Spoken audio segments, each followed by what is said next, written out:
Assalamualaikum warahmatullahi wabarakatuh. Perkenalkan, nama saya Reni Dia Wijayanti, absen 26 dari kelas 11 MIPA 4. Di sini saya akan menjelaskan tentang asas ketiga mengenai perjanjian antara kaum muslimin dan non-muslim.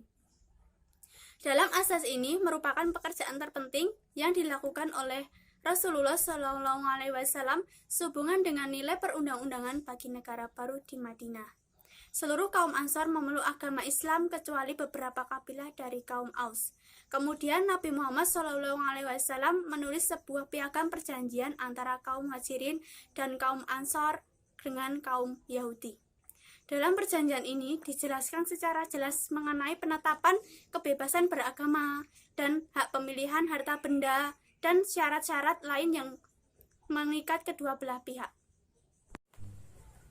Isi perjanjian yang terkandung dalam asas ketiga ini, yang pertama, kaum muslimin baik yang berasal dari Quraisy, Madinah maupun kabilah lain yang bergabung dengan berjuang bersama-sama, semua itu satu umat.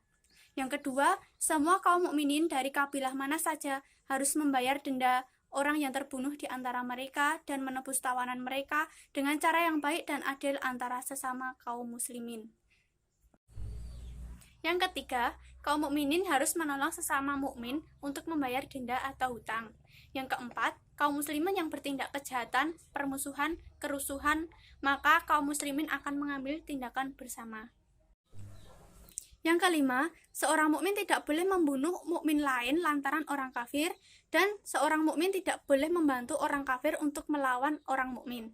Yang keenam, jaminan dari Allah adalah Dia yang melindungi orang-orang lemah di atas orang-orang yang kuat. Yang ketujuh, setiap mukmin yang telah mengakui berlakunya perjanjian, maka ia benar-benar bertakwa dan beriman kepada Allah Subhanahu wa Ta'ala. Apabila ia berbuat jahat, maka hari akhir ia akan dilaknat dan mendapat murkanya Allah.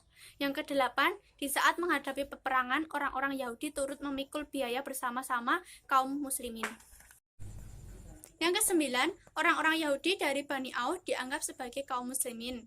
Yang kesepuluh, orang-orang Yahudi dan muslimin harus memikul biaya yang sama dan sendiri-sendiri dalam melaksanakan kewajiban dalam menolong orang lain.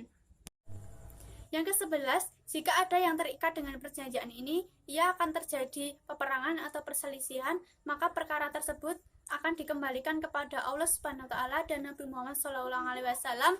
Yang ke-12, setiap orang dijamin keselamatannya untuk meninggalkan atau tetap tinggal di Mekah, kecuali orang yang berbuat zalim atau jahat. Yang ke-13, sesungguhnya Allah akan melindungi orang yang berbuat kebijakan dan bertakwa. Dari perjanjian tersebut mengandung beberapa pelajaran penting yang berkaitan dengan hukum pemerintahan bagi masyarakat Islam, antara lain, 1. Dari perjanjian tersebut dapat dijadikan sebagai undang-undang sebagai bukti bahwa negara Islam sejak awal berdiri telah ditopang oleh perangkat perundang-undangan dan manajemen dari negara masing-masing. Yang kedua, sebagai keadilan atau menunjukkan keadilan perilaku Nabi Muhammad SAW terhadap orang-orang Yahudi. Yang ketiga, perjanjian tersebut menunjukkan kepada beberapa hukum yang sangat penting dalam syariat Islam, diantaranya A. Pasal pertama menunjukkan bahwa Islam salah satunya faktor yang dapat menghimpun kesatuan kaum muslim, jadi semua perbedaan dapat disirna di dalam suatu kesatuan. B. Pasal kedua dan ketiga, salah satu ciri Islam yaitu tumbuhnya nilai solidaritas serta jiwa senasib terhadap umat Islam lainnya. C. Pasal ke-6 menunjukkan betapa dalamnya asas persamaan sesama kaum muslimin. D. Pasal ke-11 menunjukkan hakim yang adil bagi kaum muslimin dalam segala perselisihan dan urusan mereka hanyalah syariat Islam dan hukum Allah Subhanahu wa Ta'ala yang terkandung dalam kitab Allah dan sunnah Rasulullah SAW. Sekian dan terima kasih. Wassalamualaikum warahmatullahi wabarakatuh.